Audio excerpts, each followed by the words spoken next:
Ladies and gentlemen, the Prime Minister of Israel, Mr. Benjamin Netanyahu, and his wife, Sarah Netanyahu, the Speaker of the Knesset and Chairman of the Prize Committee, Yuli Yoel Edelstein, and the second Genesis Prize laureate, Michael Douglas, and his wife, Catherine Zita Jones.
And now, returning once again to our stage, please welcome the MC of the second annual Genesis Prize ceremony, Jay Leno.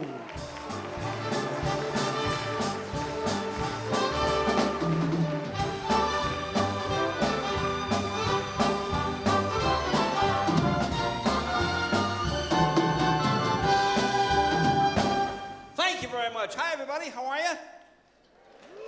This is my second trip to Israel. Last year was my first time, and I have to say it was an amazing experience.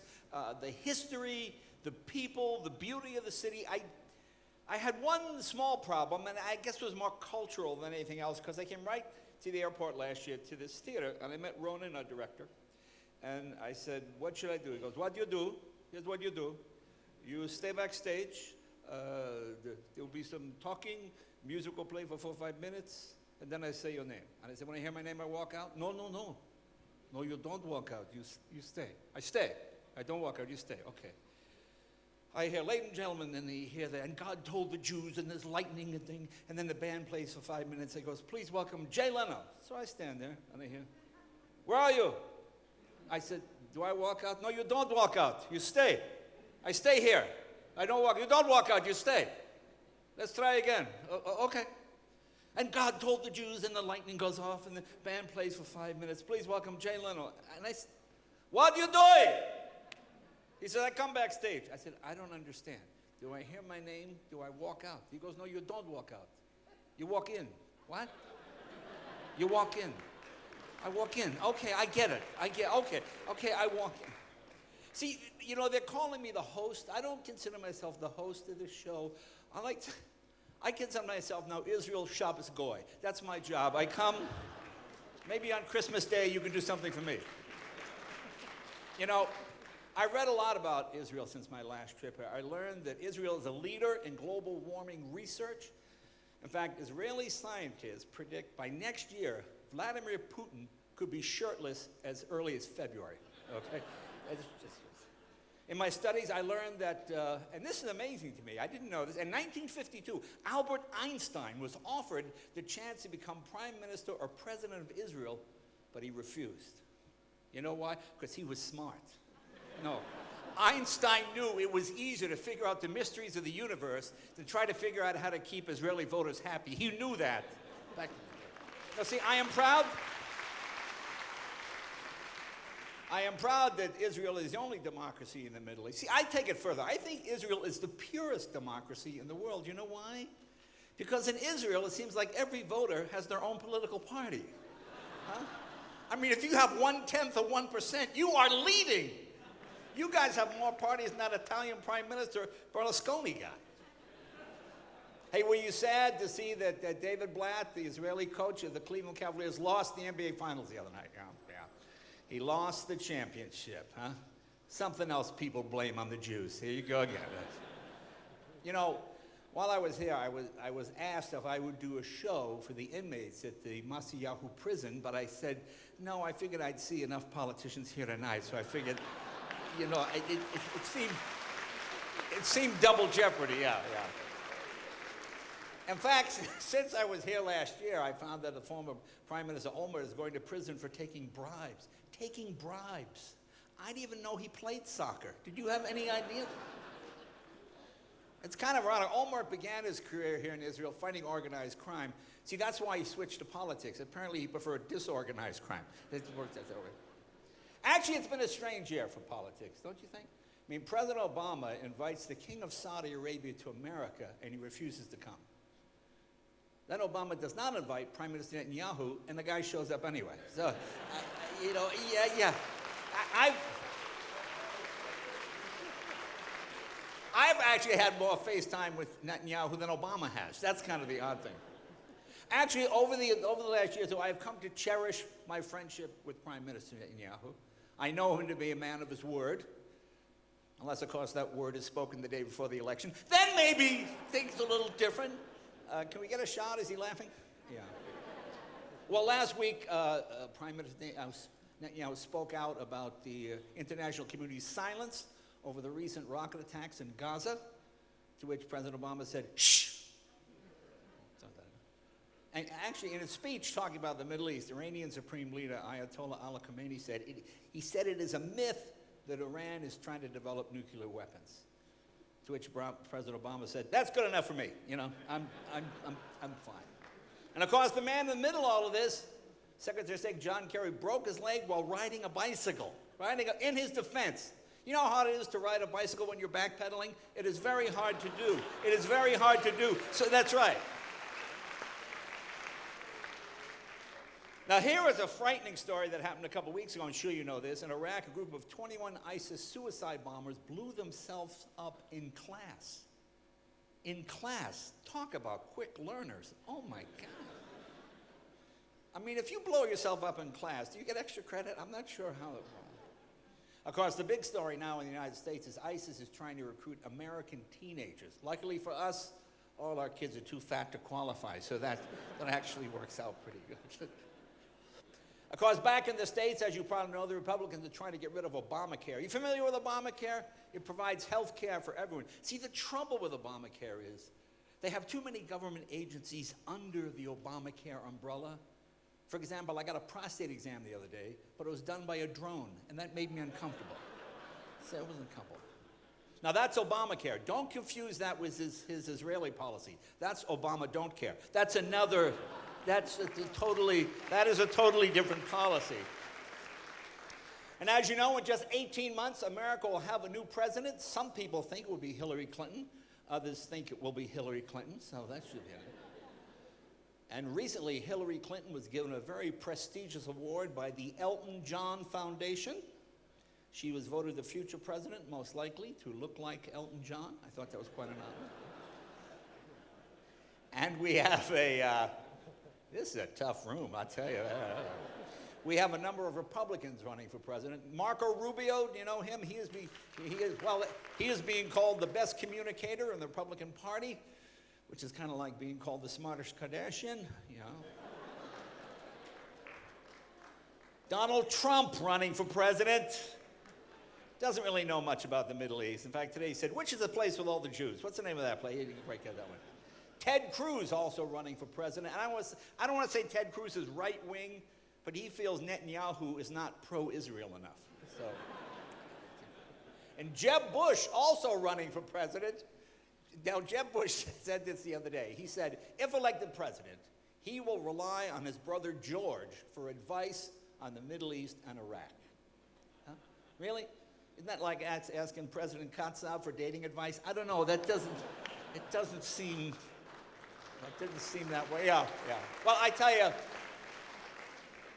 I had a lovely flight over on El Al, and you know, your security is unbelievable. Your security is so much better than ours. I'm sure you know this story. It happened last week. Homeland Security agents posing as passengers are able to sneak weapons on board planes 95% of the time. We had a 95% failure rate, thus making Homeland Security America's most competent government agency. So that's pretty good. And as you know, Israel is a leader in medical research. Now, this is fascinating to me. Israeli doctors have found that you can actually appear younger by hanging out with really old people. No, these findings are based on a study of Catherine Zeta-Jones and Michael Douglas. They watch, and she remains so young and beautiful. Now, I know Michael. I don't want to say Michael lies about his age. I don't want to say he's vain, but he actually tried to get the trip here to Israel on birthright. You know, yeah. Actually, I'm honored to be here tonight for Michael Douglas. Actually, up until this very moment, I had no idea Michael was Jewish. I didn't realize that. Well, can you blame Michael Douglas? Is that really a Jewish name, Michael Douglas? The only name I can think of less Jewish, Kirk Douglas. That's the only name that seems actually less Jewish than Michael Douglas. You know what somebody asked me about 2 weeks ago? They said, oh, you're going back to Israel. Why do you like the Jews so much? And I said, you never forget a kindness. This is a true story. When I was a young man, 19, 20 years old, I was starting out in comedy, and I had an awful agent named Abe Totis, this horrible agent. And he sent me on a gig in the Pocono Mountains for $50. He says, you go up there. And I drive up, and I pull in, and I realize it is a Hasidic resort. And the marquee says, tonight, Jay Leno Jewish storyteller. Okay. So I realize this agent has sold me to this group. And I go there, and there's about 100 people, and I say, all right, and I go out and I start to talk, blah, blah. And I'm doing my act. After about 10 minutes, this rabbi goes, I take it you're not Jewish. I said, no, sir, I'm not. I said, listen, I'm sorry, look, I don't want to be paid. I don't want to take the $50. I don't want the money. This guy sent me up here on false pretenses. I didn't realize this. He goes, stop. He says, you have a family? Tell me about your family. I said, well, my dad sells insurance, and he thinks this comedy thing is a stupid idea. I said, my mom just wants me to finish school. I said, my brother went to Yale. He's one of the top 10 students in the country. He became a lawyer. I'm just trying to be a comedian. I don't think I'll ever be as good as my brother. He goes, stop. He says, you sound Jewish enough. You get paid. So that's why I like Jews. Anyway, as I said, this is my second year as MC of this very important event. Last year's inaugural Genesis Prize recipient was, of course, Michael Bloomberg. This year's laureate is Michael Douglas. Apparently, sure, of course, as you can tell. Apparently, the only criteria for winning this award is you have to be named Michael. I think that's pretty much. Well, the mission of the Genesis Prize Group is to recognize individuals who have attained excellence in their chosen professional fields and whose actions and achievements embody the character of the Jewish people through commitment to Jewish values, the Jewish community at large, and the state of Israel, which perfectly describes my friend Michael. In a time when the question of who is a Jew and what does that mean are being debated all around the world, the choice of Michael Douglas has a profound meaning. He's a man whose life and good works are what inspires everything you will see and hear this evening. And now, please welcome the Prime Minister of the State of Israel, a man who's probably not speaking to me after those jokes, Mr. Benjamin Netanyahu.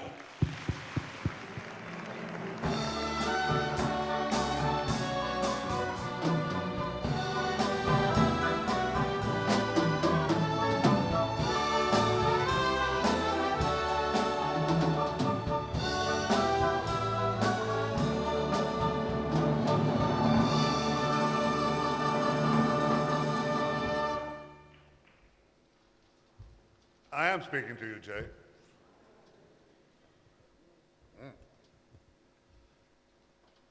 It's good to see you again. Jay, are you out? Are you in? And I want to tell you something that I personally experienced.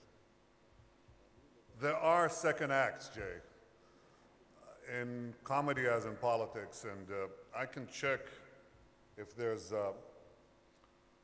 a late night spot on Israeli television. I can talk to I'll put in a good word to the Minister of Communications. I know him very well.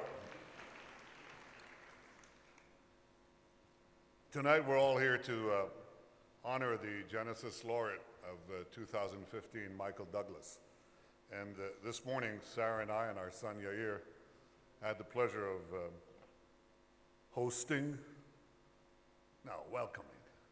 welcoming Michael, his wife Catherine, and his two children, Dylan and Karis.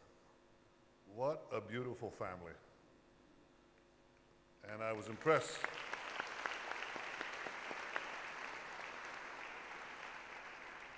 I was always impressed with Michael and Catherine because they're great actors, which means they're great artists. And to borrow a phrase, which I did, from one of your father's movies, you too cast a giant shadow over your profession and set a standard for all actors to follow. I want to recognize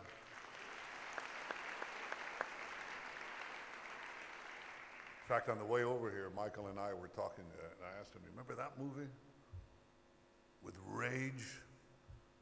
You remember that movie in the jungle? You remember those movies. How can you forget them? They're unforgettable because you and Catherine are unforgettable actors. There are two other unforgettable people who loom large in our people's story. And they're my two close friends, the chairman of the Jewish Agency, Natan Sharansky, and the Speaker of the Knesset, Yuli Edelstein.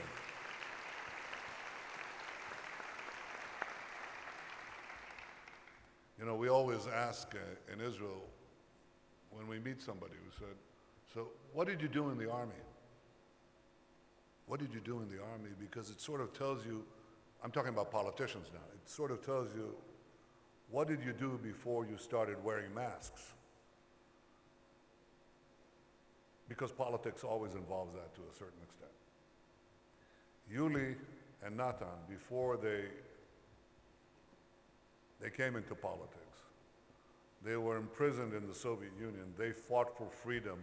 They came here and they deserved the prominence and respect that they have in Israel and around the world. And I salute you both.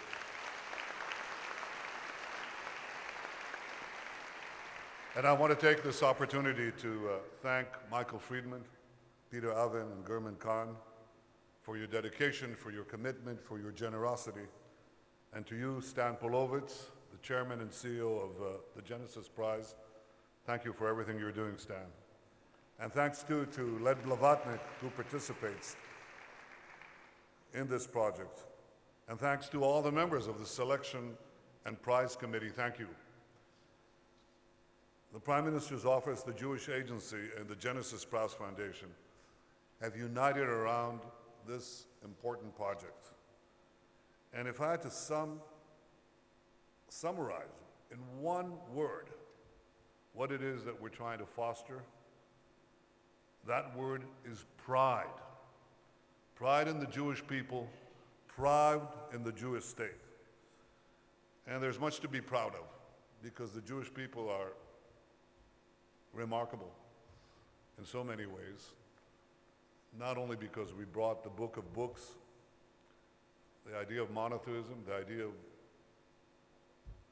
prophetic ideas of salvation and human rights and the equality of all people under God,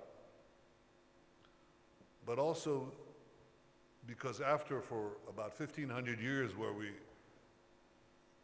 did all that in this land, we were dispersed to the far corners of the earth, which is not unique. It happened to many peoples. In fact, it happened to a majority of the peoples of antiquity.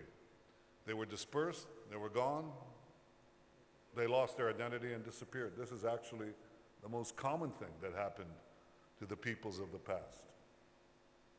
The one thing that is unique about the Jewish people is that having been dispersed, they refused to disappear.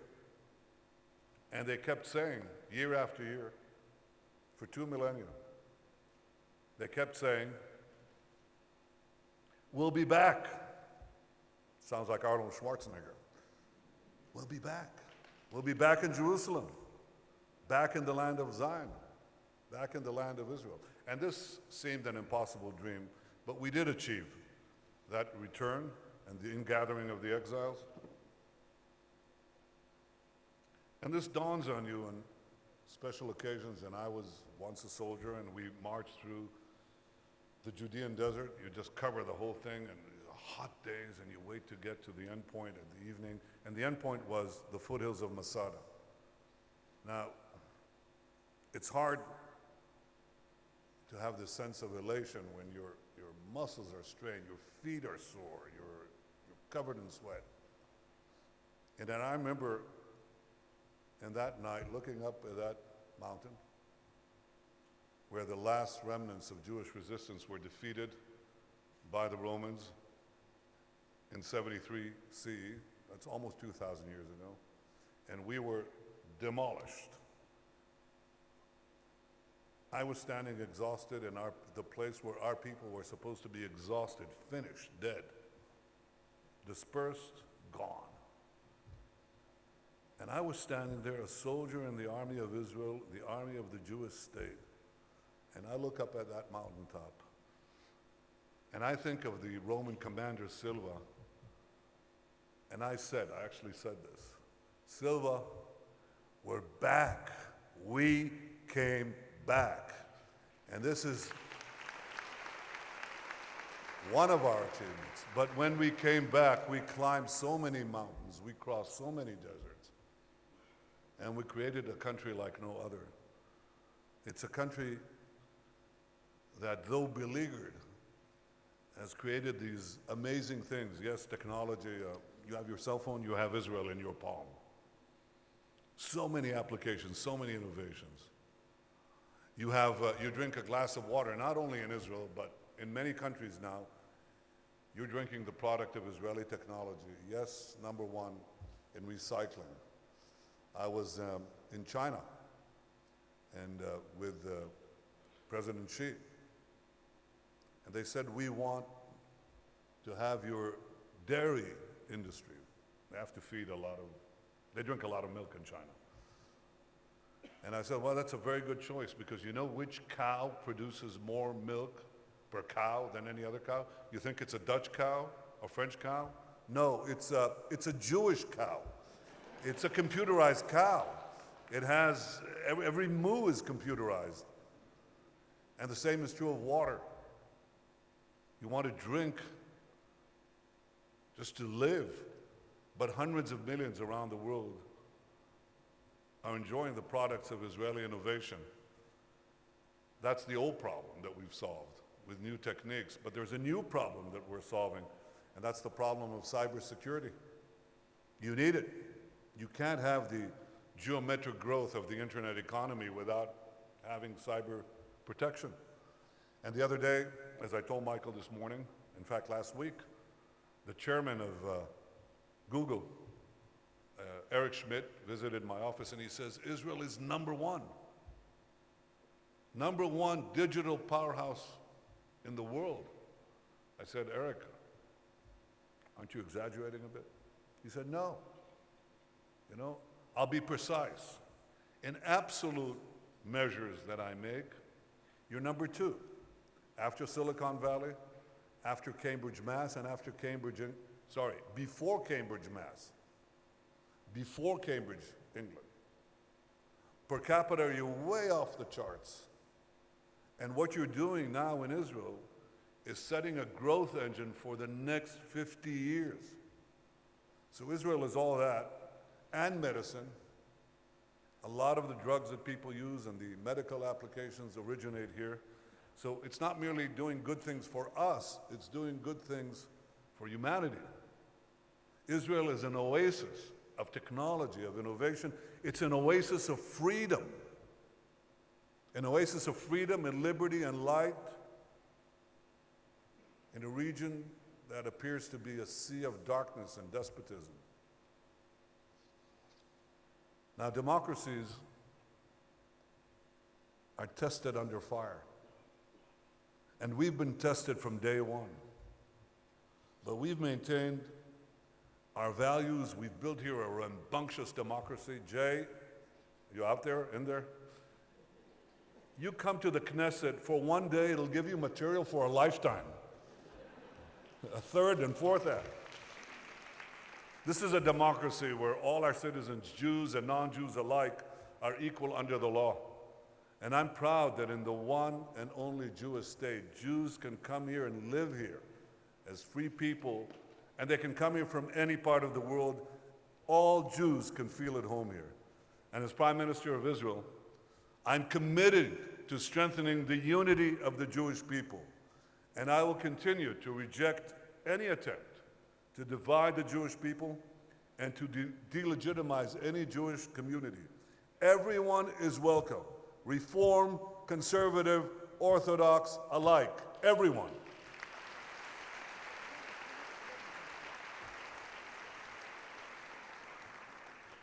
Of course, the great irony is that Israel, this unbelievably vivid and lively democracy, is the most maligned free society on earth. In the UN Human Rights Councils, there are more resolutions on Israel, just the majority of the resolutions, more than North Korea, Iran, Sudan, Syria combined. And you know, when you face this criticism, this torrent of unfair criticism every day, every hour, it assumes the cachet of self-evident truth. That's what slanders and lies tend to do. And under this attack, you can easily bow your head. But I want to tell you that the days when the Jewish people bow their heads, those days are over. Since we founded the Jewish state, we resist. It's not that the attacks on the Jews or their state have ceased with the founding of Israel. It's that we have the capacity to resist. That's new. That's something that evaded our people for centuries. And Michael, your father understands this. You understand this. And as I discovered this morning, your son understands this. Like your father, you've turned your values into action. You serve as a UN messenger of peace. That's the good UN. And on the occasion of Israel's 50th independence celebration, you hosted a nationally broadcast television tribute to Israel. You know, our 7th anniversary is coming on. I was on the 50th anniversary as Prime Minister. It may be possible that I'll be there on the 70th. Why don't you do it again? And earlier this year, you wrote very movingly in the Los Angeles Times about your son Dylan's experience with anti-Semitism. This piece created an online sensation, and it drew painful attention to a subject many would prefer to sweep under the rug. You've publicly denounced anti-Israel groups that call for a boycott of the Jewish state. You correctly describe the boycott movement as an ugly cancer, for there can be no tolerance for intolerance, for those who demonize and vilify the Jewish state. Mind you, we're not perfect. We have our imperfections. Who doesn't? But there's a world of difference between pertinent, legitimate criticism and the kind of vilification that is addressed to Israel every day that is really meant to deny us our right to live as a free people in our land. And rather than suppressing your Jewish identity, you chose to embrace it. And I think the most moving embrace is the decision to celebrate Dylan's bar mitzvah in Israel. And it demonstrates both your commitment to our heritage and to our land, to our country. So Michael, I wish to applaud you for all your accomplishments and the impact you will certainly have in your years ahead in fulfilling your role as a Genesis laureate. I applaud you, Michael, for coming here to Jerusalem, our capital for 3,000 years, where we are shaping our future while we remember our past. I applaud you, and I think this is the most important thing, for setting an example to Jews everywhere to stand tall and stand proud. Be proud Jews. Thank you all. Thank you.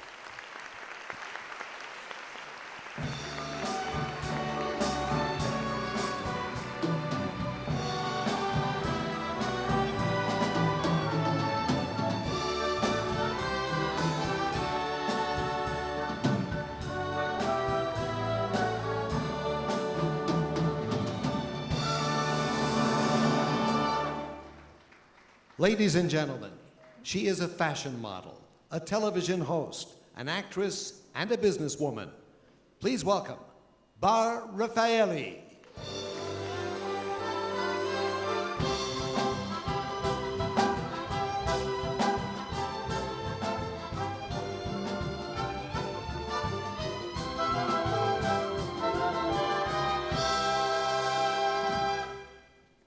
Thank you.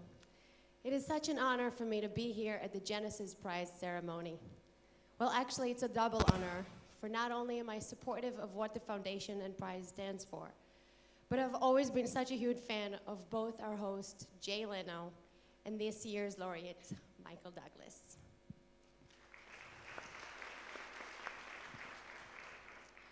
The Genesis Prize offers a platform for the laureates to make a lasting impact on young people. And as someone who's a member of that younger generation, I cannot thank everyone here enough for realizing the importance of connecting the generations that built this nation with those who will inherit it. One of the many reasons I am here is to promise you that I personally will do all that I can to make sure that the gift you have given us, this nation and its values, will not just endure, but will thrive. I'd like to take a moment to single out the Genesis founders whose vision and commitment have made this event one that has received acclaim from dozens of leaders from around the world. They are Stan Polovets, Peter Avon, German Khan, and the individual whose creative spark has brought us to where we are today. Please welcome him to the stage, Michael Friedman.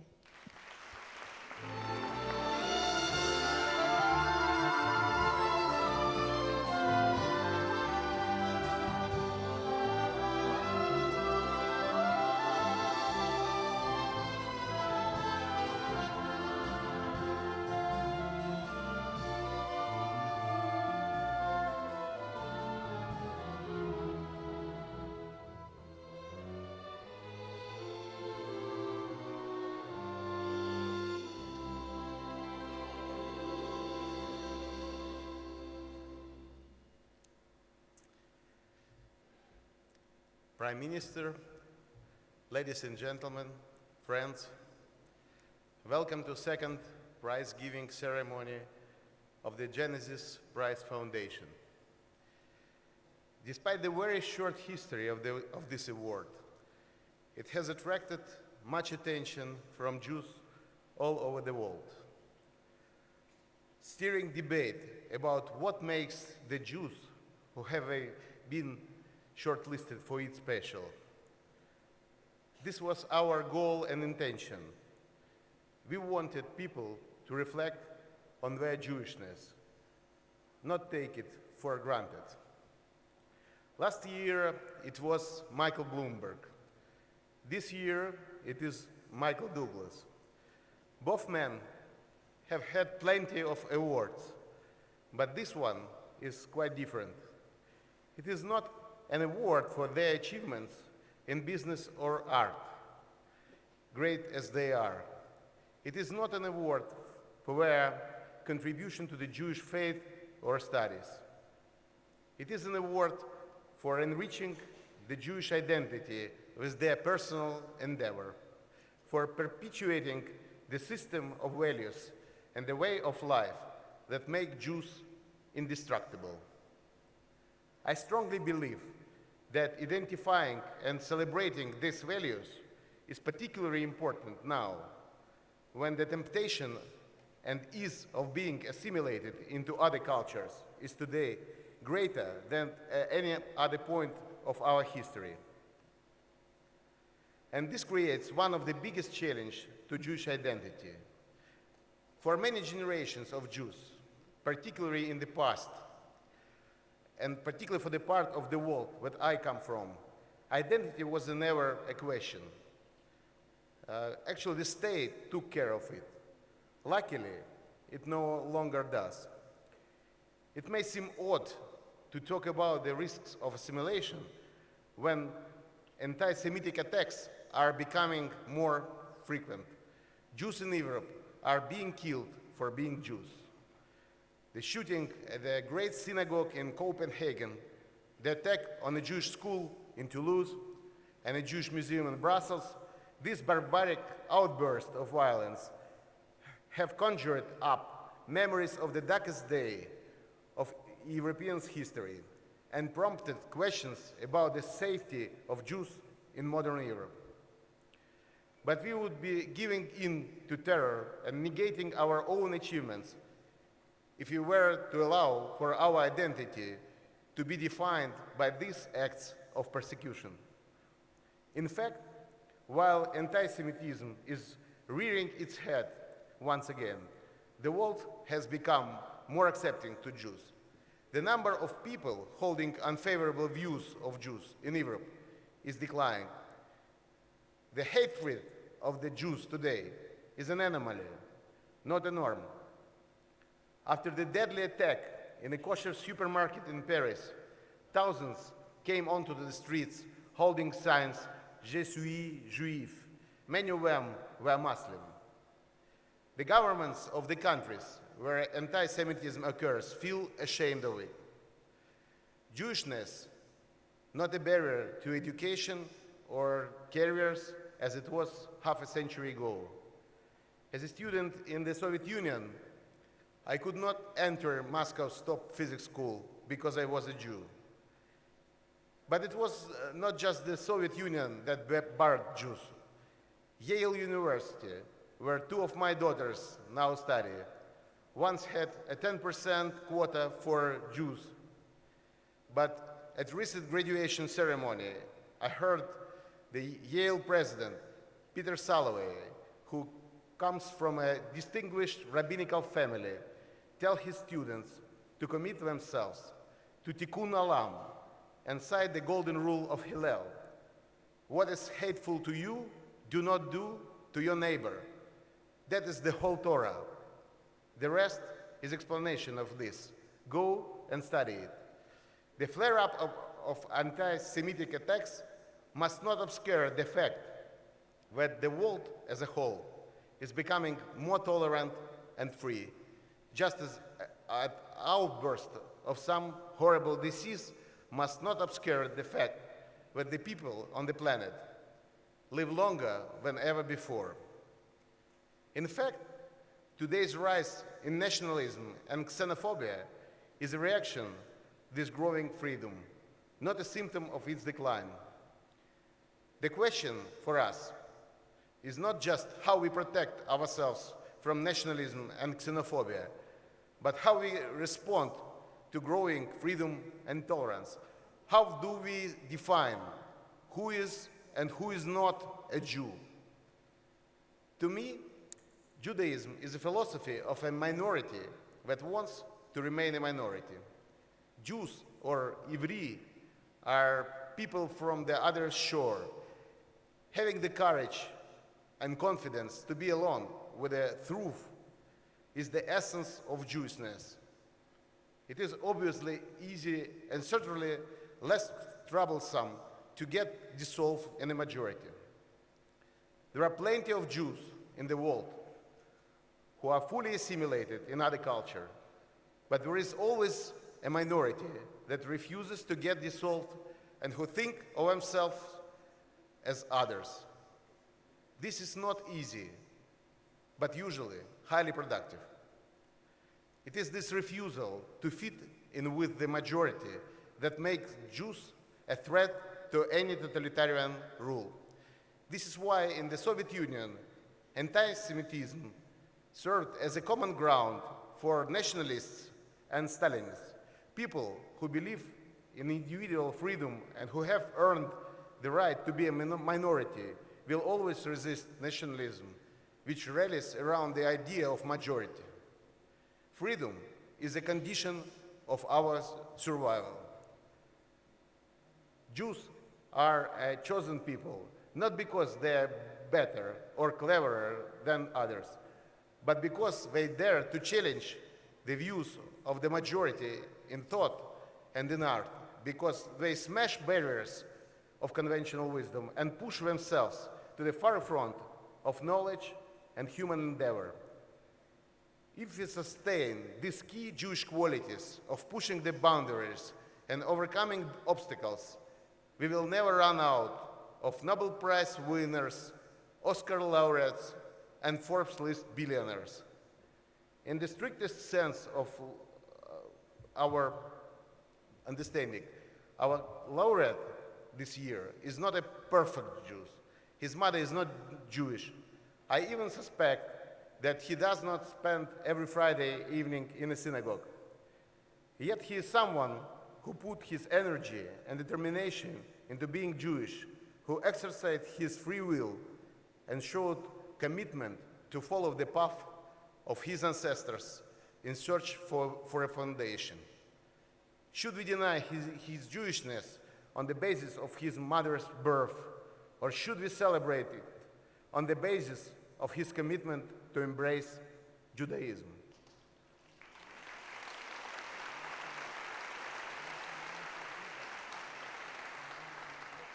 Are not free will and determination the essential qualities of Jews? We can respond to freedom by building barriers and closing up, or we can respond to it being inclusive and supportive of those who chose a path to Judaism. I choose the latter. This is not to say that Jews should start converting non-Jews in the way of faith or way of life. We never did it before, nor should we start now. Judaism is not a fashion item or a consumer good to be acquired out of fancy. It is a highly complex philosophy and a culture that requires studiousness and dedication. But we should support and encourage those who have made a decision to embark on this difficult journey. And we should welcome them when they complete it, not turn away from them. They have chosen a difficult path in life to be Jewish. It is a path on which they and their children could encounter many trials. But it is also a wonderful path, full of ferocious struggles and great achievements in the name of the most important task in life, to make the world a better place.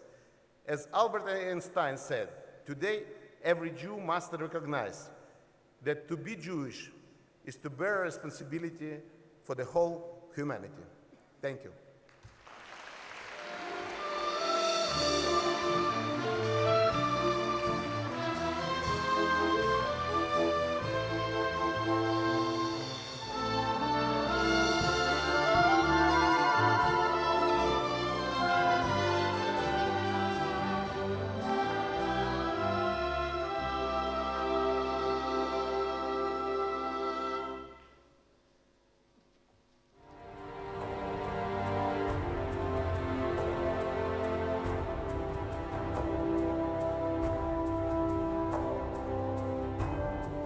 Have you ever wondered, who am I? What am I? If my father is Jewish, but my mother is not, the culture and values of Judaism speak to me, yet where do I belong? And what of my children? and their children? What is the one thing that ties us together? Is it our faith? Or is it our family, our DNA, our heritage, our culture, or our common values? When we exclude others with Jewish roots, our global family weakens. Because even though we pursue our own dreams, our hearts are in the same place. And in that place that we call home, we can live as one. According to Pew Research Center, close to 14 million people identify as Jews worldwide.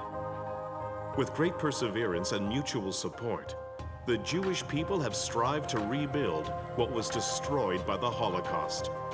At this moment in time, the Jewish world may seem like it is in good health. Yet these numbers mask a troubling trend, and one that is weakening us as a family and as a people. In the last decade, the number of those self-identifying as Jews in the United States has declined by over 250,000. the issue of intermarriage is a major issue in the Jewish community.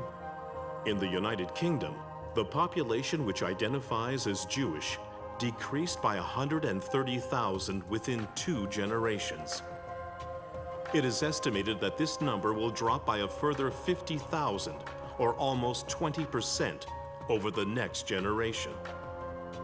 people who are fearful about intermarriage lessening the longevity of Judaism are right, and we know that from the statistics. And if you are right about something, that means you have to do even more to help. While virtually all Orthodox Jews have a Jewish spouse, amongst those who are not affiliated with a religious movement, close to 70% marry non-Jews in the United States. Of all Jews who married before 1970, 17% had a non-Jewish spouse, while amongst all Jews who married in 2000 or later, 58% have a non-Jewish spouse. In countries of the former Soviet Union, the intermarriage rate far surpasses this number and is estimated at an astonishing 90%. If we do nothing, it will get worse in terms of assimilation for everyone. Are we doing enough to impact this global trend? And what will happen if we don't address these issues? will the decline we are seeing today become truly catastrophic? Our story is rich and proud, and we rightly celebrate all our contributions throughout history to the development of human civilization. But we also know identifying as a Jew is a choice that is often not made easily in societies that encourage assimilation. It's not always easy to be Jewish. And there was that old Jewish proverb, schwer zu sein Aid, it's difficult to be a Jew. It's a lot of patience and it's a lot of learning, but the moment you learn about Judaism from the right people, from the right sources, with properly written books, you can't but be fascinated and enchanted. I'm asked all the time by young couples, why would we choose Judaism for our family, for our home, for our community? Historically, there have been many different explanations of who is considered to be Jewish and why tradition accepted that our religion was passed through the mother and not the father. Scholars have stated that with no ability to provide scientific proof of lineage, as would occur today with a simple DNA test, the rabbis adopted the common civil practice of attributing descent to the mother by default. You know, there's been a lot of sparring about whether the true Jewish standard of descent or identity is matrilineal or patrilineal. I think there's reasonable evidence that it probably was patrilineal, played a role in biblical times, certainly in inheriting status. Evidence indicates that up to the 1st century CE, there was acceptance of patrilineal descent. Some believe that the essence of a Jew is in the soul, and our soul comes from our mother, while the tribal aspects, whether we belong to the tribe of Cohens, Levies, or Israelites, descends from our father. In the past, there was a bit of a negative conversation surrounding interfaith marriage. It wasn't supported, and that pushed a lot of children born in that cohort away from any religion. Intermarried families are an integral part of our life here in our communities. They're not guests to be welcomed temporarily. They are also who we are. The real issue is, can you make the religion so attractive? Can you make the culture so magnetic that people with a choice, and they really have a choice, will choose this one? If we can create communities and families that are invigorated and excited about being a part of a Jewish community and a Jewish family, then our numbers will multiply and the depth will grow. The challenge for the Jewish community today is to do everything in its power, if it wants to survive, to integrate the intermarried and their offspring in the Jewish community. Whatever it takes, this has to be a top priority. We have to understand and to assume that the vast majority of the Jews who will come here will come with mixed families. We cannot alienate anybody of them. We shouldn't. We are responsible for them. The people who planted these trees did so for future generations. For all of us who identify as Jews, who want to embrace the values of Judaism, and who cherish their Jewish heritage, whether it has been passed down to them by their father or their mother. So ask yourself, what will we do as individuals, as communities, as families, and as organizations to welcome new members? The Genesis Prize Foundation now calls on you to offer your ideas so that no one who descends from an intermarried family and chooses to identify as a Jew will miss the opportunity to ignite that personal spark.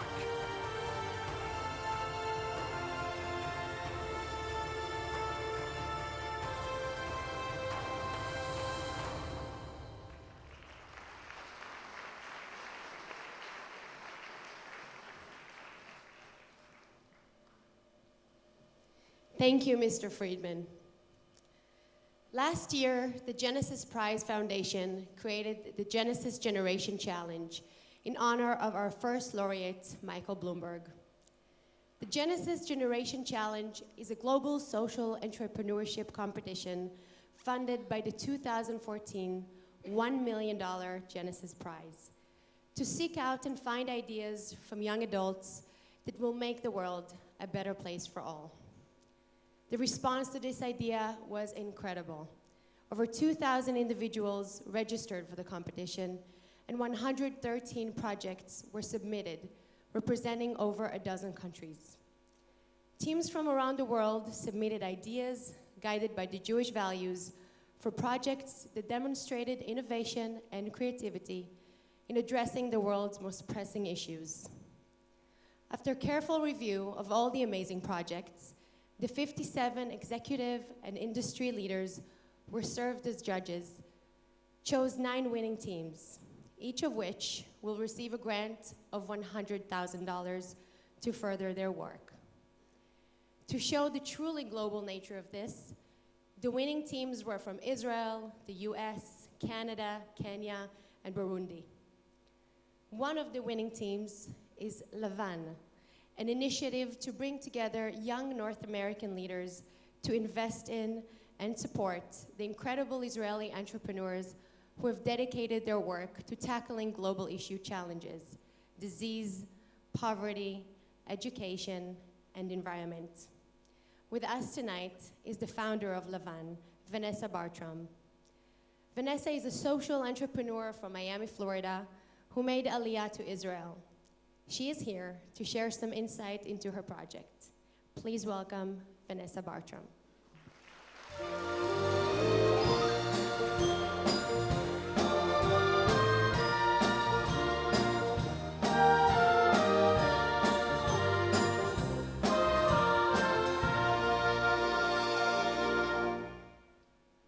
Good evening.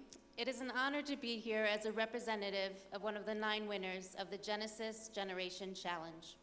I want to extend my thanks to Michael Bloomberg, the inaugural laureate, and the Genesis Prize Foundation for hosting this competition.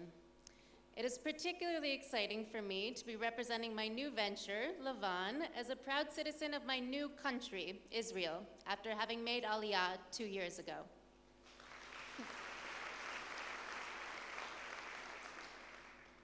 My project, Levan, is an initiative to bring together young North American leaders to invest in and support the amazing entrepreneurs that we have in Israel who are dedicating their work to tackling global social challenges in disease, in poverty, in education, and the environment.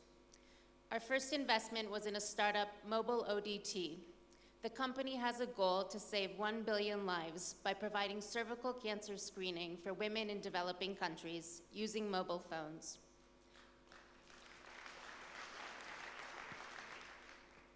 Currently, 270,000 women die each year from this entirely treatable disease. Levan's investors share a vision of Israel and the Jewish world at the forefront of the global impact investing movement by 2025. We envision an Israel with the world's most sophisticated impact entrepreneurs, accelerators, and funds. All of this supported by savvy investors and business partners in the diaspora. As we launch Levan's Angel Network, we anticipate bringing together 75 young impact investors in year 1 and inviting the top 12 Israeli impact companies to pitch at events in New York and San Francisco. By year 5, we plan to have one of the most active angel networks in the United States, with over 300 angels, and to have invested over $30 million to grow Israel's blossoming impact investment sector. Around the world, leaders are increasingly touting the role that business, profitable business, can play in Tikkun Olam. My experience in this sector as a Harvard MBA, as a Wexner Foundation Heritage Fellow, as a social entrepreneur, and now as an Ola Kadasha, show me that Israel can do far, far more than participate in this movement. Israel can lead this movement. The potential for our innovation, our entrepreneurship, to drive this global revolution is huge. Thank you.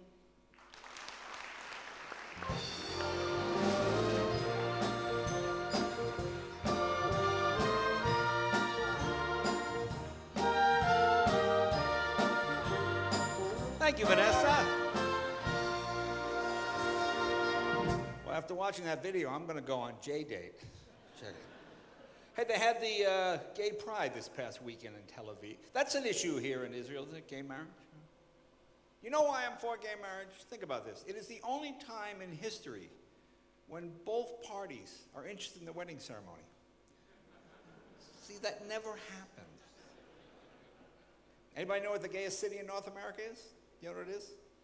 Salt Lake City. Salt Lake City is the gayest city in North America. You think guys in San Francisco going, what do we have to do?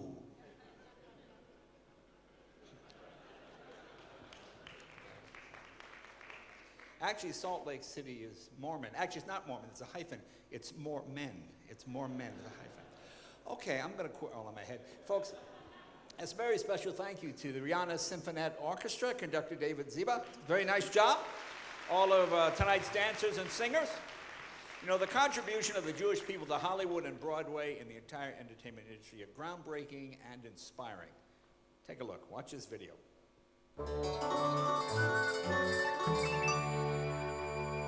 You may have the finest sets, fill the stage with penthouse pets.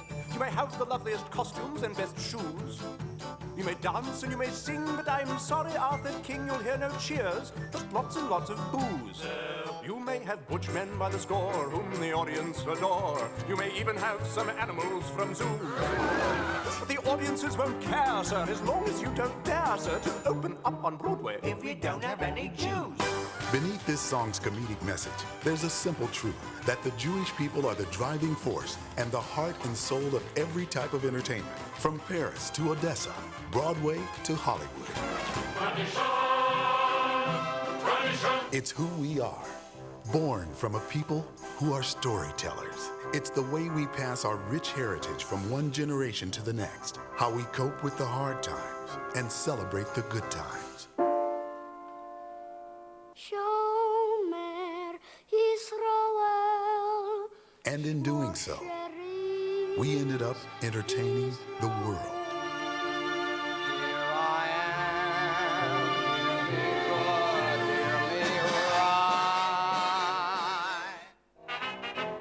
Through the Yiddish theater, Jewish culture blossomed from Eastern Europe to New York City. Broadway was a natural place for Jews to find a home, for the theater needed those who were masters of song and the written word. Oh, how I hate to get up in the morning. Legends like Irving Berlin, How I'd love to remain in bed. the Gershwins, Jerome Kern, and Rodgers and Hammerstein often used somebody else's story to tell their own. Tackling moral, racial, and cultural issues in a way that was always entertaining. If you can fight in America, life is all right in America. If you're all white in America. But over time, they also told our stories, taking on bigotry, intolerance, and anti-Semitism. Come on, let's go. Ah! Sorry, Jew boy. Dirty kite. While many gravitated to the Broadway stage, All right, roll it. the early 20th century saw a new breed of entrepreneur in a brand new medium, the dream factory of Hollywood. The men who gave birth to the movie industry came to America from the Russian Empire, Eastern and Central Europe. Names like Goldwyn and Limley, Fox and Mayer, Cohn and Zukor, and Warner. And when they found themselves discriminated against in their chosen professions, they created an empire of their own, one where there were no barriers and no discrimination. Because they built it, they owned it, and in doing so, they invented a new way to tell a story on a much larger stage. Don't cry, Goody. Don't cry. In 1927, a Jew born in the Russian Empire, Al Jolson, starred in a movie produced by a Jew, in a story about the son of a cantor who defied his father to become a jazz singer. Wait a minute. You ain't heard nothing yet. Those few words he said on screen in a talking motion picture were heard by millions. It was a landmark moment, for those words brought an end to silent films and changed the movies forever. Rex, do you realize what talking movies will mean for you? At last! And now, 88 years after the jazz singer, it is the Jewish directors, producers, and actors who have helped take cinema to a new level of sophistication and influence. Forgive me, Papa.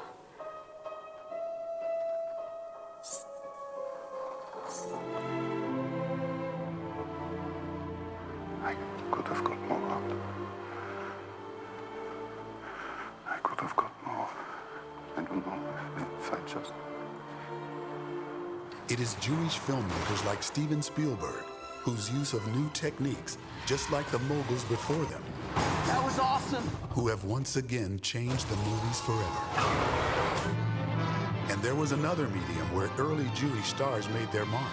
They became the biggest names on the little screen. Dinah Shore, Gertrude Bird, Jack Benny, Groucho Marx, Sid Caesar, and Joey Bishop. Milton Berle was so important to this new medium, he was called Mr. Television.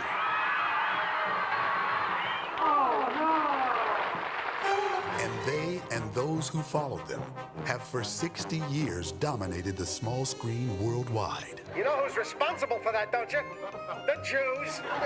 We've unleashed a monster. Jewish entertainers became so popular that a number of Gentile stars wanted in on a good thing. And superstars like Marilyn Monroe, Elizabeth Taylor, and Sammy Davis Jr. were among those who converted to Judaism. Father's Christ. Hello, gorgeous. Daniel Day-Lewis. For a people so small in number, our impact is staggering. Dustin Hoffman for Rain Man. Dozens of Emmy and Golden Globe winners, and almost 40% of Oscar-winning directors are members of the tribe, including such legends as Billy Wilder, Woody Allen, Barry Levinson, Mike Nichols, Steven Spielberg, Milos Forman, the Coen brothers, and the Weinstein brothers. Billy Crystal, the greatest Oscar host of all, a man who hosted the show 9 times, is Jewish. As is Jon Stewart, who hosted the Oscars twice. There you go. Now you're talking. And is one of America's most important late-night talk show hosts and political commentators. What John said to me when I said I didn't want to trouble you with my difficulties, he said, "You cannot be Jewish. If I had gas, I would trouble you with my difficulties." Today, the cultural and creative influence of Jews in Hollywood, on Broadway, and across the globe is as important as ever.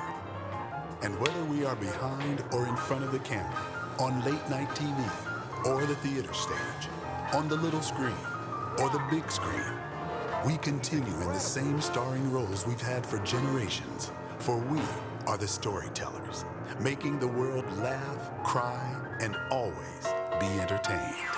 Thank you. Thank you very much. Thank you.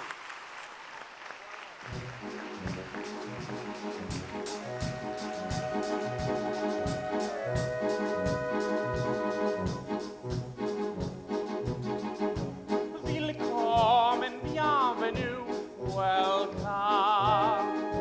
Fremde, étranger, stranger. Glücklich zu sehen, je suis enchanté. Happy to see you, bleibe reste stay. Willkommen, bienvenue, welcome. In cabaret, au cabaret, to cabaret. Willkommen, bienvenue, welcome. Fremde, étranger, stranger. Glücklich zu sehen, je suis enchanté. Happy to see you, bleibe reste stay. Wir sagen willkommen, bienvenue, welcome. Im Cabaret, au Cabaret, to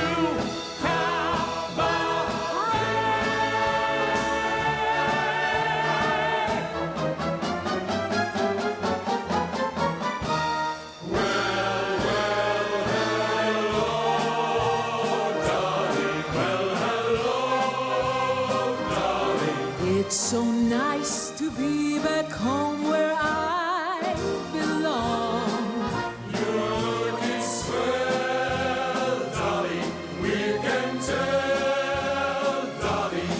You're still glowing, you're still growing, you're still going strong. I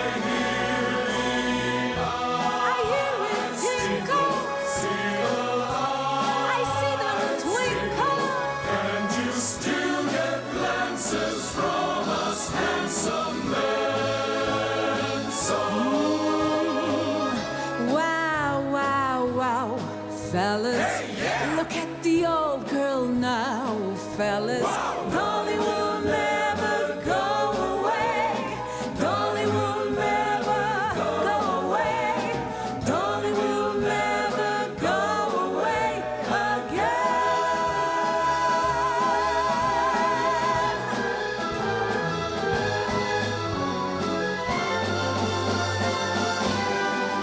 There's no people like show people. They smile when they are low.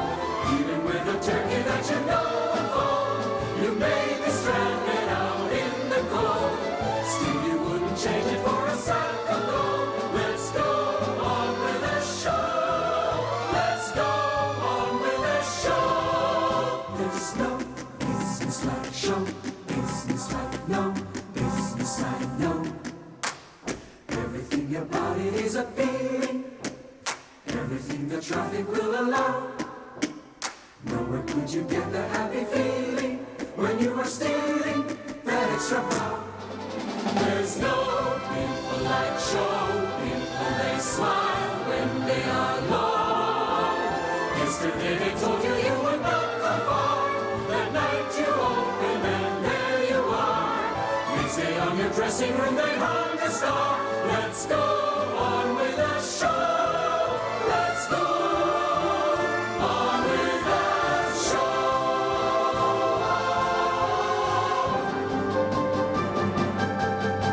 To life, l'chaim,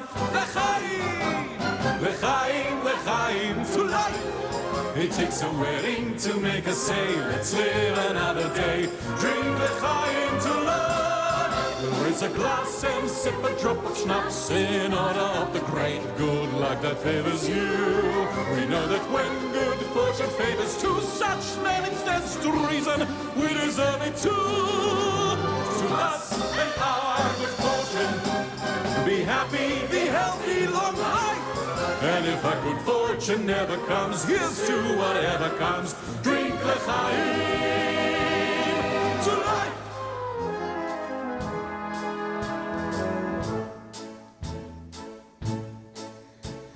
Come on, babe, why don't we paint the town?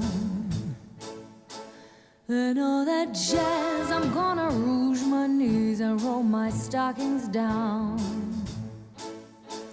And all that jazz, start the car. I know a whoopee spot where the gin is cold but the piano's hot. It's just a noisy hall where there's a nightly brawl and all that jazz.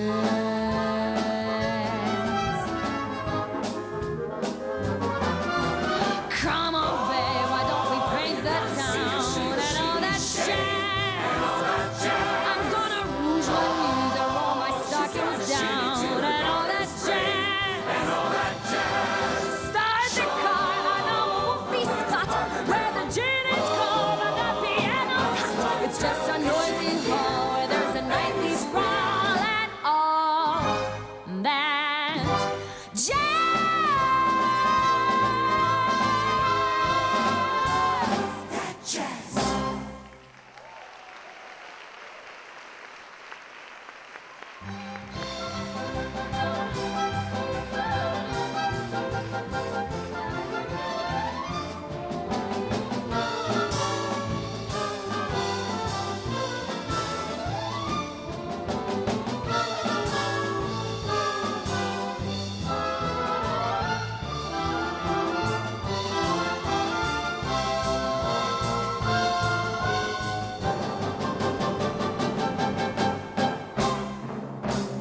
About that, Jews in show business. Who would have guessed?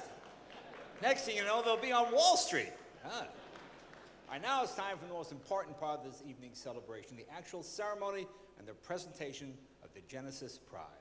But first, let's recognize the two committees whose hard work, leadership, and dedication over the past year have culminated in tonight's ceremony. The prize committee, headed by Knesset Speaker Yuli Edelstein. The selection committee, headed by Natan Sharansky.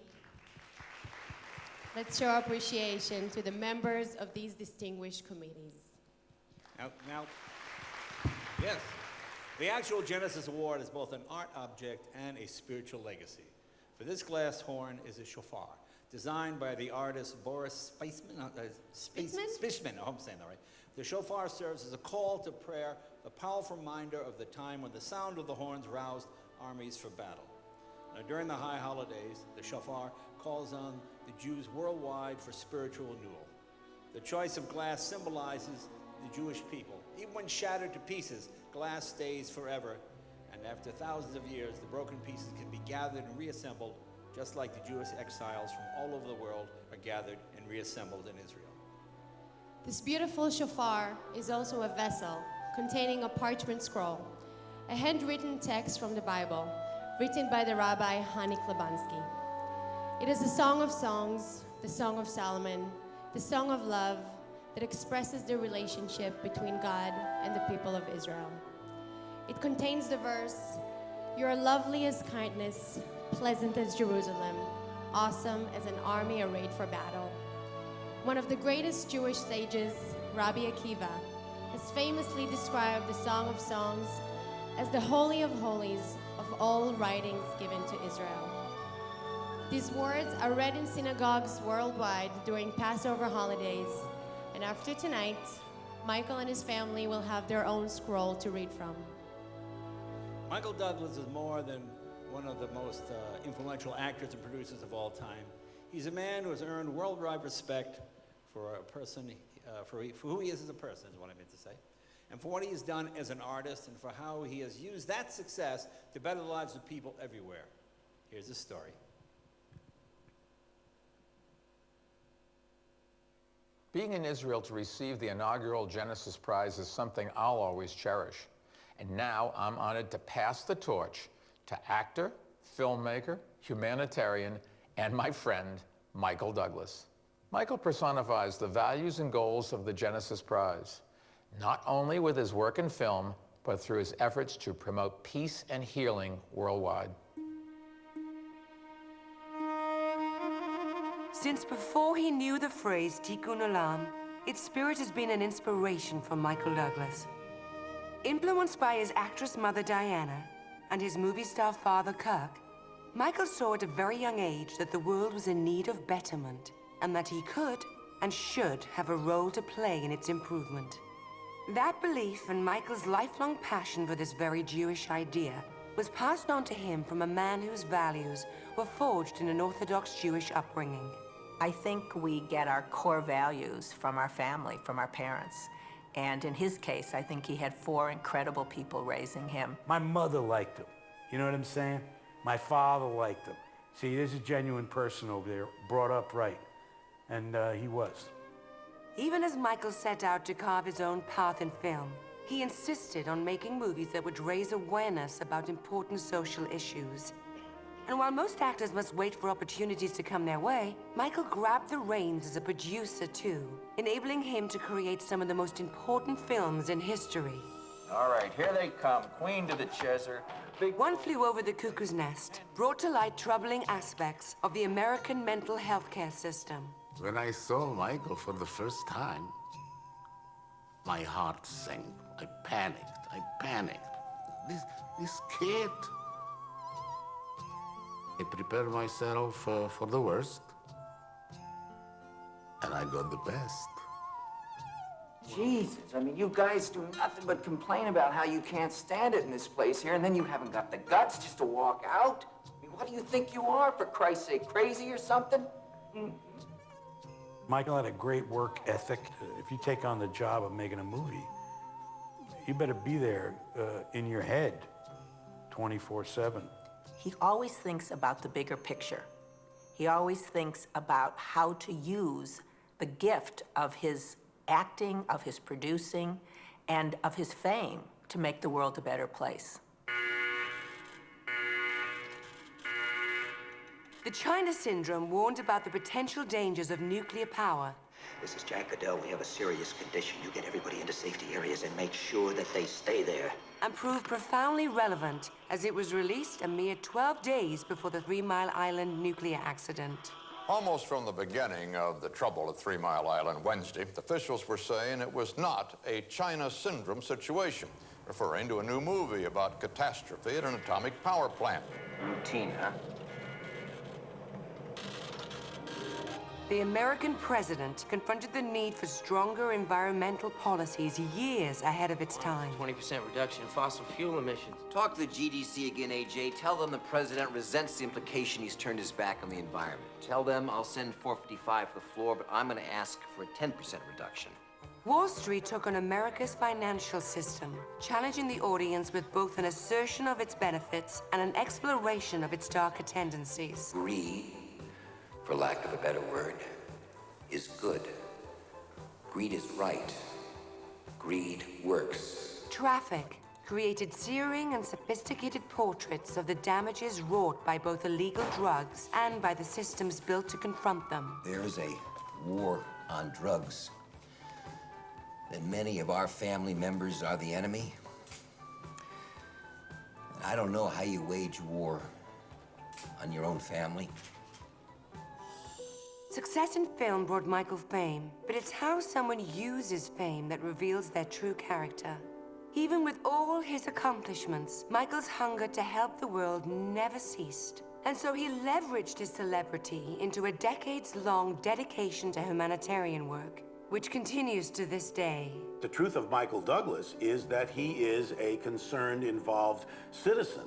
You know, he does know the issues. He is civically engaged. Michael has worked tirelessly to stop the spread of both nuclear arms and small armaments around the world, including being a UN messenger of peace. Whether he speaks to world leaders or the public, Michael Douglas is a true humanitarian. Michael's been deeply involved in the issue of nuclear disarmament for over 40 years. He's trying to stop Iran from getting a nuclear bomb, stop terrorists from getting a nuclear bomb, make sure that nobody who has a nuclear weapon ever uses it. To do that, you gotta have the kind of persistence and vision and drive that Michael has. You wanna change the world, you gotta be motivated like Michael Douglas. He has built systems to save child soldiers from war and return them to their families. I'm proof that Michael makes a difference and brings hope to the hopeless. Michael, I have traveled far to be here for you because you have been here for me. He has empowered women in Niger with health and literacy education and with entrepreneurial training and investment. He is deeply committed to supporting the work of the Motion Picture and Television Fund's care for the elderly and others in need, including focusing on Harry's Haven, a home for people with Alzheimer's and dementia that was named after his grandfather. He has inspired tens of thousands of young people at his alma mater, UC Santa Barbara. Michael's support of the humanities and arts have provided experiences for our students that they would not have otherwise. And his charitable gifts fund cancer research, fight and treat paralysis, and prevent gun violence around the world. Throughout his remarkable journey, Michael Douglas has lived values that are core to Judaism. It was his father who first showed Michael the importance of giving back. And it was, once again, through his family that Michael cemented his conscious tie to the Jewish people. I went to Israel and I found something really spiritual, and I would love to be part of the religion because I love the religion. I believe, God or not, religion is a way, since like the beginning of time, it's a way of community, a way of bringing people together, and a sense of community, a family. When both his son Dylan and his father became B'nai Mitzvah, Michael was deeply moved and inspired. I'm so proud of my son, Michael. I don't really tell him that very often.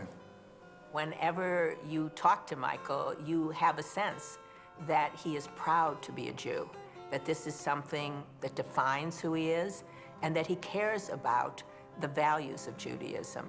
As a person, artist, and humanitarian, Michael is proud to add his humble efforts to Judaism's thousands of years of Tikkun Olam, and to continue to learn the many lessons the world's Jews have to teach about building a better, more just world to come.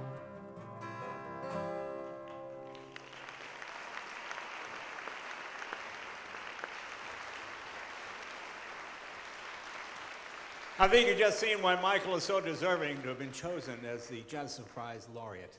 Now to present the award, please welcome Prime Minister Benjamin Netanyahu, Speaker of the Knesset and Chairman of the Prize Committee, Yuli Edelstein, Chairman of Executive of the Jewish Agency for Israel, and Chairman of the Selection Committee, Natan Sharansky, and Chairman and co-founder of the Genesis Prize, Stan Polovets. Gentlemen.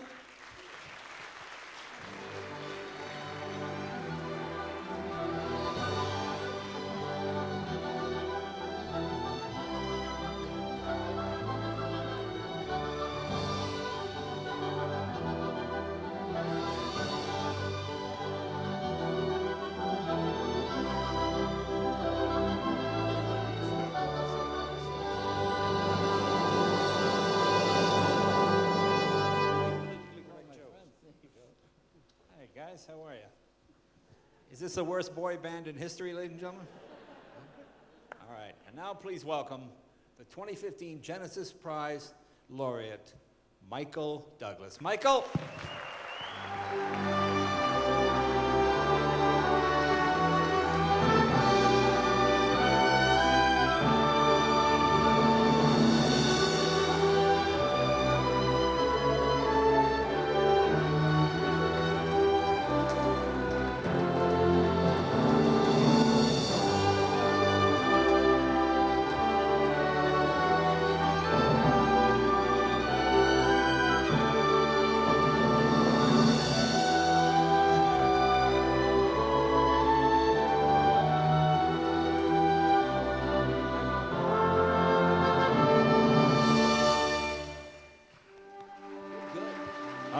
You know something?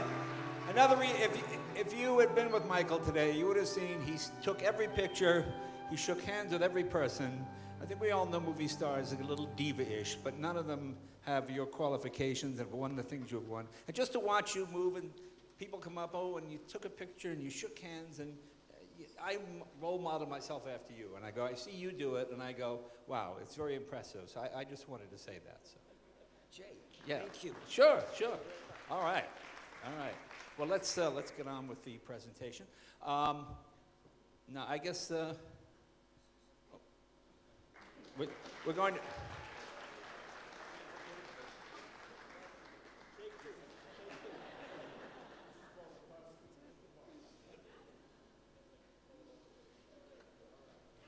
Okay.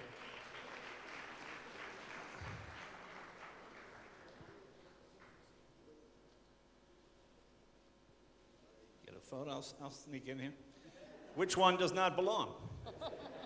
Which is not like the others?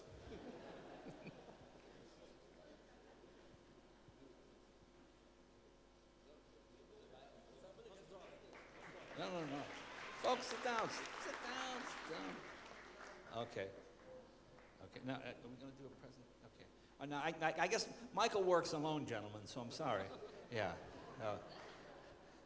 Guys, wait in the car. I'll come get you later. Yeah, okay.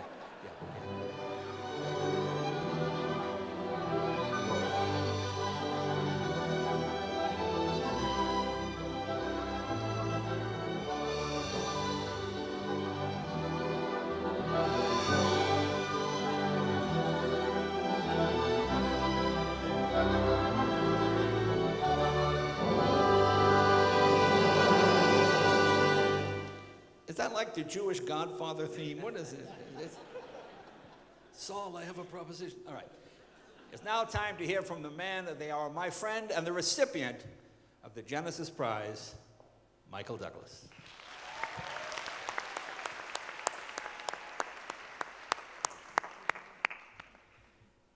Thank you. Thank you, Prime Minister Netanyahu and everybody on the prize committee. It's good to be home.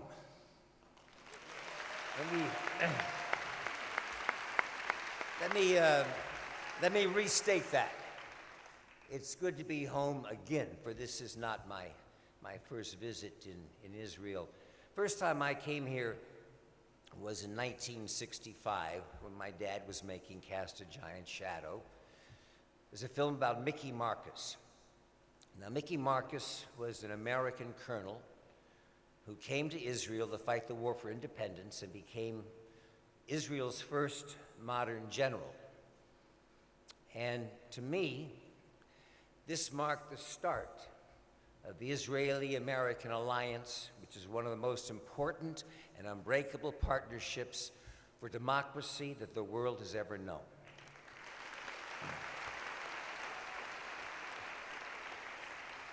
My journey to this stage was a long time in the making.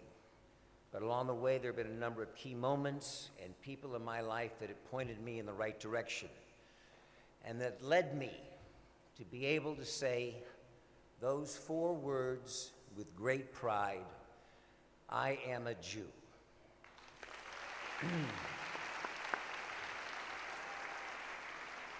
Those who insist that to say those words one's mother has to be Jewish, and make no mistake, my being Jewish is as deep, as definitive as my genes, just not from my mother.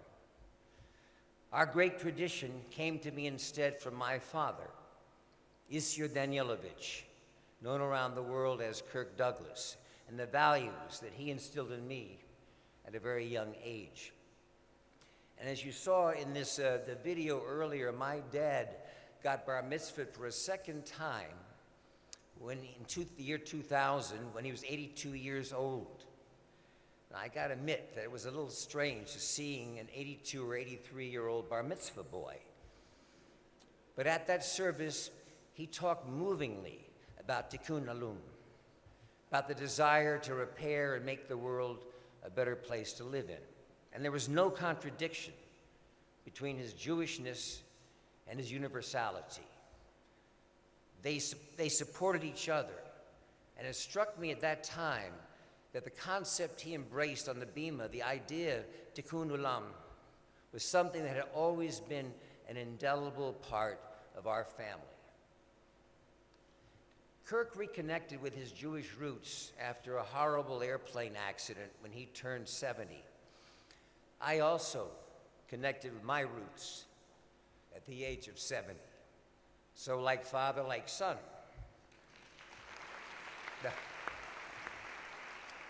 Except in my case, it could be said like son, like father. And that is because of my son, Dylan.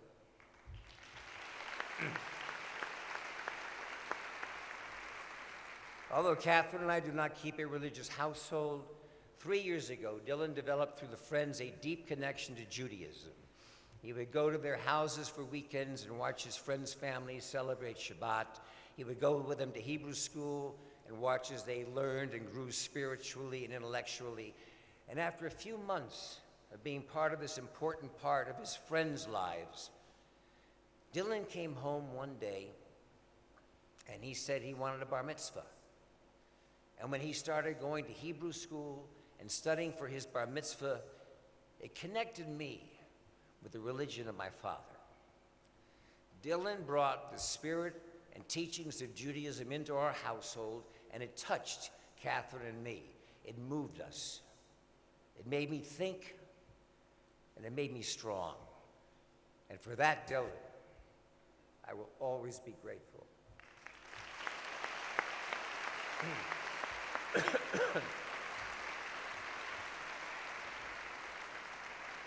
This award means so much for me for so many reasons. For when an organization as important and respected as the Genesis Prize Foundation decides to choose as their 2015 laureate someone in the eyes of some is not really Jewish, it sends a message around the world. None of us can deny that this is a critical time for Jews. Then again, every year since the past 5,775 years has been a critical time. But in 2015, we face crisis, both external and internal. Anyone who reads the newspaper is all too aware of the externals. The internal one centers on assimilation and how to keep our numbers strong so that we can survive. As some of the statistics showed you, in the United States alone, 58% of Jewish marriages are interfaith. And among non-Orthodox Jews, that number is over 70%. So we as Jews have a fundamental choice. Do we exclude those who want to identify with our people yet who marry non-Jews, or do we welcome them and connect them in every way we can with our Jewish values? Well, the answer to me is clear. That is just one reason that you giving me this honor is so significant to me. It tells the world that in a time when so many of our people are assimilating, when so many are marrying outside our faith, that there is room for all in the warmth and safety of Abraham's tent. Inclusiveness and tolerance are Jewish values too. Abraham and Sarah were not exclusionary. They welcomed strangers to their tent. And according to a midrash, Abraham's tent was open on all four sides so that he could welcome people from all directions. Abraham is our traditional hero of hospitality. I strongly believe that Judaism should reflect the spirit of welcome and the tradition that began with Abraham's tent. And this tent, this Jewish home, is one from which I will continue to try to live by the Jewish values handed down to me from my dad and now handed up to me from my son. 3 generations of Douglases.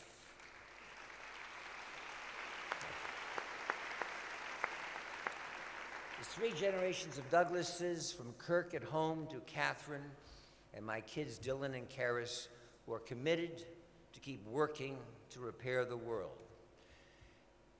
And by the way, my daughter Karis is so moved by seeing what Judaism means to her brother, her grandfather, and me that she's having a bat mitzvah.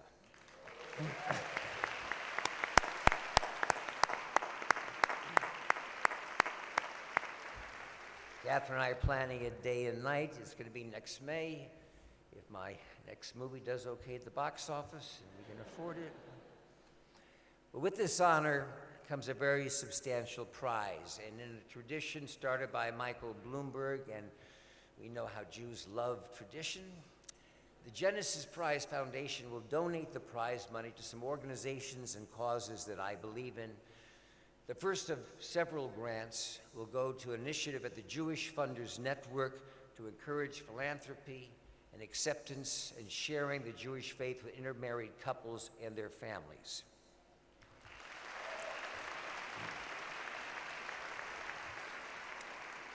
Hillel, the Foundation for Jewish Campus Life, will also receive a portion of the funds and additional grants. And additional grants will be announced shortly. These organizations are making a difference. They are working to welcome all, and I am honored to be able to help them in their efforts. I want to thank everyone who made this such an amazing night.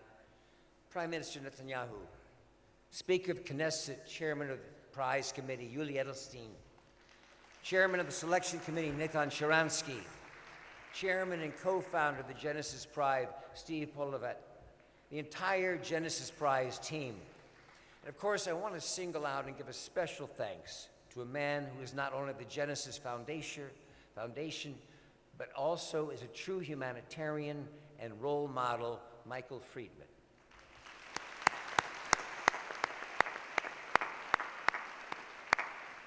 There's some friends of mine that are here tonight who encouraged my Jewish values. George Blumenthal, Heather Reisman, Jerry Schwartz, John and Susan Hess, Lawrence Sproul, and yes, even Patrick Riley.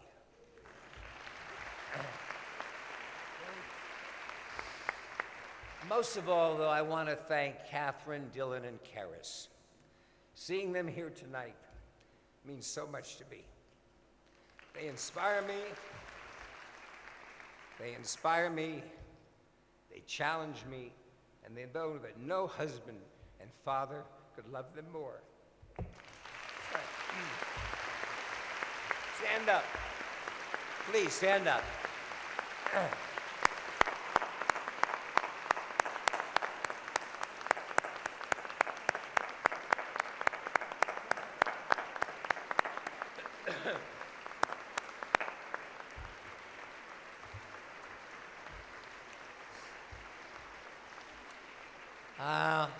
Sorry, darling, I knew I was going to lose it. Mary, thank you. You may have recognized the voice of the actress who narrated the video. I thought it might be nice to have an Academy Award-winning and Tony Award-winning actress on the voiceover, and luckily I'm married to one. Catherine, thank you for doing that and for all your support, not just in getting ready for this ceremony, but everything in my life. And I'd like to thank Bara Felly and Jay Leno for being such a great MC, right? And I know I've got to wrap this up. I better wrap this up because he's probably got another gig at the Tel Aviv Laugh Factory tonight. So now the two greatest words of any speech in conclusion. I leave you with my thanks, my respect, and a challenge for all of us, that we leave here, we should remember that to repair the world, we must be able to see it. And to do that, the tent flaps must be open so that we can look out and see what is needed to make our world a better place.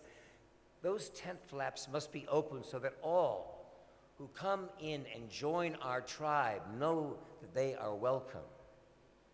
For if we make a choice of those outside feel unwelcome, they will never know the joy that I have known of being welcomed among brothers and sisters in a Jewish land.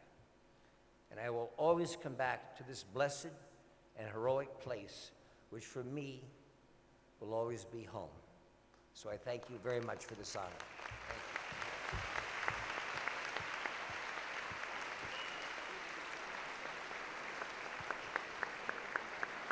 Michael, come back. Michael, come back.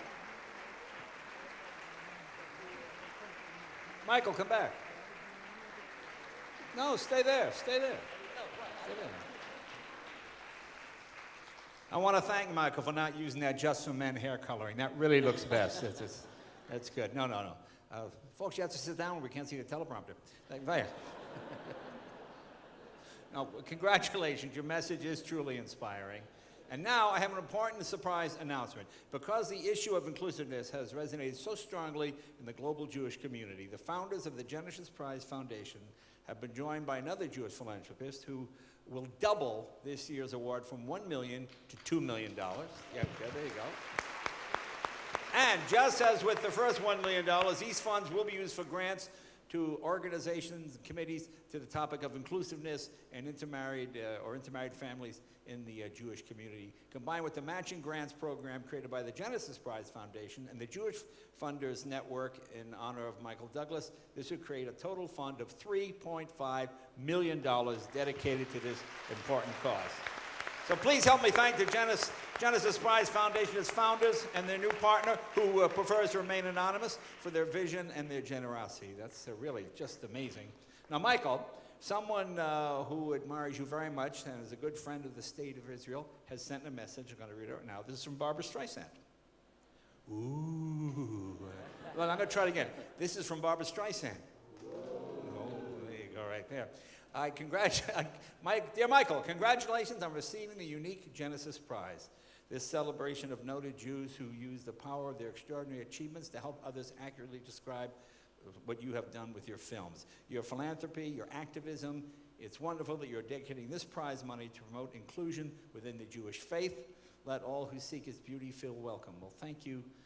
She says, thank you, Barbara Streisand. So that's pretty impressive. Okay. Now, we have one other message from someone someone who's also a good friend of Israel and a big fan of Michael's. Take a look up here. Michael, I'm so proud of you.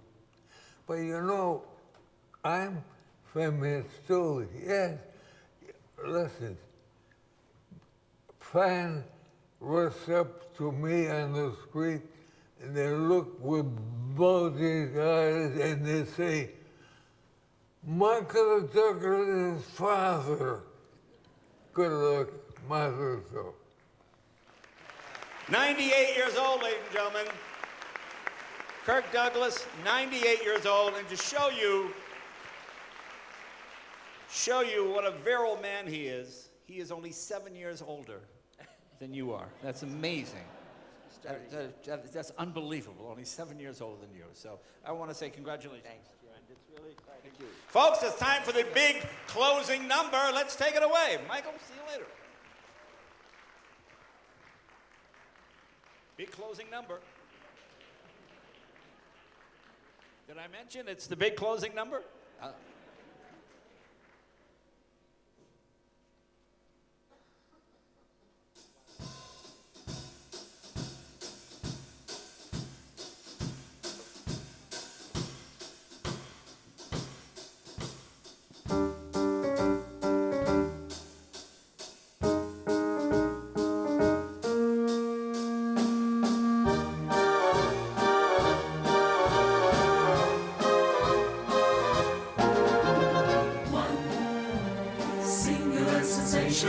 Every little step she takes.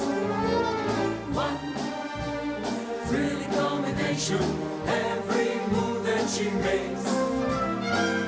One smile and suddenly nobody else will do. You know you'll never be lonely with you. No. She walks into a room and you know she's a She walks into a room and you know from her many boys effortless will. She's a special girl.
hard to believe we are almost halfway through the evening, ladies and gentlemen.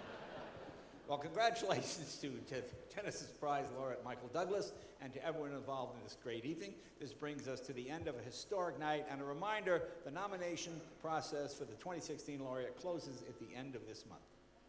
Thank you very much, Jay, for emceeing this event. Beautiful event. And thanks to everyone involved in the Genesis Prize for inviting me to be a part of this ceremony. Thank you. It was an honor, thank you. It was an honor to be asked to MC this event and now to sing the Israeli national anthem. Here is Chagit Yasso. Chagit Yasso. It's There too you go. difficult. Please rise for the Israeli national anthem.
Well, thank you very much. Ladies and gentlemen. Oh, what's that?